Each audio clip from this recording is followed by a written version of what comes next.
അവിടെയുള്ള എല്ലാ ആരാധനകളോടും അനുഷ്ഠാനങ്ങളോടും കർമ്മങ്ങളോടും ഒക്കെ വിഘടിപ്പാൻ തുടങ്ങി.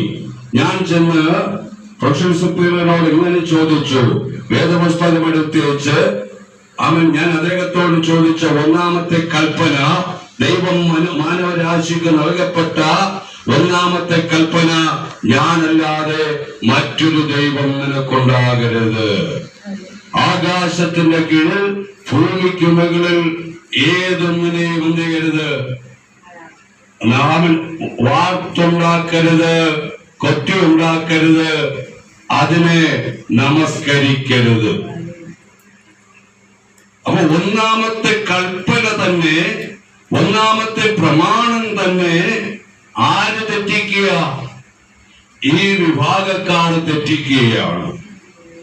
ഞാൻ അദ്ദേഹത്തോട് മറുപടി ചോദിച്ചിട്ട് അദ്ദേഹത്തിന് എനിക്ക് മറുപടി തരുവാൻ കഴിഞ്ഞില്ല. ഞാൻ സുപ്പീരിയറോട് ചോദിച്ചു, ബ്രദേഴ്സിനോട് ചോദിച്ചു, സിസ്റ്റേഴ്സിനോട് ചോദിച്ചു, ആർക്കും മറുപടി തരുവാൻ കഴിഞ്ഞില്ല. ഇത് ആർക്ക് വേണ്ടിയാ എഴുതപ്പെട്ടത്? വിജാതീയരായിരിക്കുന്ന അക്രൈസ്തവർക്ക് വേണ്ടിയല്ല എഴുതപ്പെട്ടത്. ഇത് എഴുതപ്പെട്ടത് ഒരു ഹിന്ദുവിന് വേണ്ടിയല്ല, ഇത് എഴുതപ്പെട്ടത് ഒരു ഇസ്ലാമിന് വേണ്ടിയല്ല, ഇത് എഴുതപ്പെട്ടത് പാർശ്വമതക്കാരനോ ബുദ്ധമതക്കാരനോ ജൈനമതക്കാരനോ വേണ്ടിയല്ല. ഇത് എഴുതപ്പെട്ടത് ആരാണ്? അവൻ ദൈവത്താൽ ദൈവത്തോടു കൂടെ ഇരിപ്പാൻ തക്കവണ്ണം ദൈവം തെരഞ്ഞെടുക്കപ്പെട്ട ദൈവത്തിന്റെ ജനത്തിനു വേണ്ടി എഴുതപ്പെട്ടതാണ്. മറ്റുള്ള ദേവന്മാരെയും ദേവിമാരെയും അപ്രകാരമുള്ളതൊക്കെ ആർക്ക് കൊടുത്തിരിക്കുക? വേദപുസ്തകം പറയുന്നത് ജാതികൾക്ക് കൊടുത്തിരിക്കുകയാണ്. അവരതിനെ സേവിക്കുക, ആരാധിക്കുകയോ ചെയ്യട്ടെ. എന്നാൽ യഥാർത്ഥമായി ദൈവം തന്നോടുകൂടെ ഇരിപ്പാൻ ദൈവം വിളിച്ചത് വേർതിരിച്ച അവൻ ദൈവജനത്തിന് കൊടുത്ത അവൻ കൽപ്പന കൂടെ പരമപ്രധാനമായിരിക്കുന്ന അവൻ ഒന്നാമത്തെ കൽപ്പന ഇതാണ്.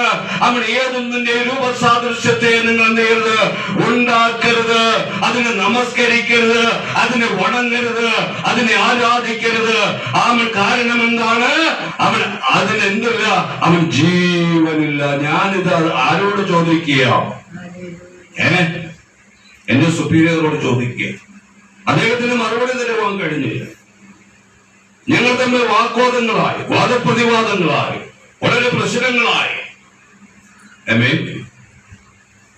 എന്നെ കൗൺസിലിനും മറ്റു പല കാര്യങ്ങൾക്കും എന്നെ വിധേയനാക്കി. ഈ വിത്തിന്റെ ഉള്ളിലേക്ക് ചെന്നപ്പോൾ ഇത് മുളയ്ക്കുവാൻ തുടങ്ങി, ഇത് നനയുവാനോ അതിന്റെ പ്രവൃത്തി വെളിപ്പെടുത്തുവാനും തുടങ്ങി.